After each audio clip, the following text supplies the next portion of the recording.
As a child, flipping through the pages of a book gave me immense delight. I got captured into the once upon a times and into the land far away.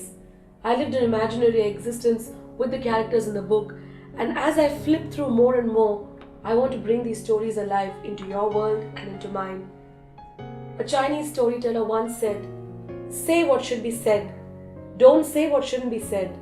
Speak with a voice from your heart and not just with your mouth." These lines impacted me as I took up storytelling as a profession.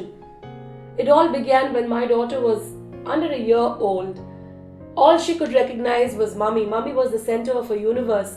And it began that I had to point out things like the moon to her, to tell her that it was a moon. She learnt from me, she heard stories from me, and as she grew older, I found that the requirements within her changed. She was a little person all by herself.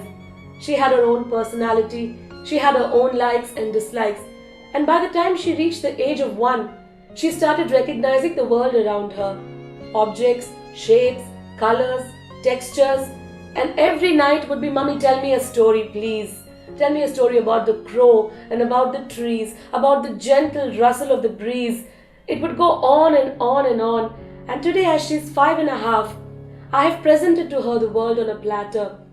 It started with us living in the continent of Asia. Storytelling is not only an art form, but it is an activity that happens in your house and in mine. My grandmom used to tell us stories over dinner when we all gathered around as cousins for the summer holidays.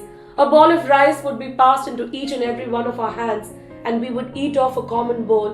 And at that time, kings and princesses, warriors and demons, chariots and horses would come alive through Grandmama's way of storytelling.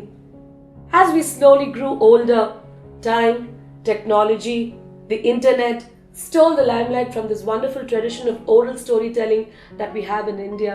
I resolved that I would fight against all odds, especially against technology, and bring it back where a child could unroll his or her mind as I speak the words out of a storybook.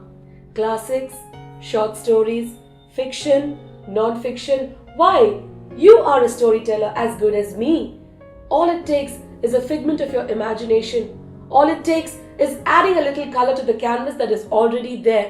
All it takes for you is to gaze around your balcony and look at nature and make the story come alive. A child, in his or her own regard, is an apt listener, an able learner, and is able to be reflective of the person that you want him or her to be. Experience the joys of telling along with me on this module.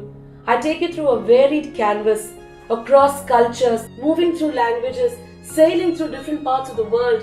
I explore the world of storytelling with puppets, with music, with props. I want to make it as colorful for you as possible, so that when you and your child curl up on your bed at night, and when your child looks at you and says, "Daddy, Mummy, tell me a story please," it's not going to be such a difficult thing.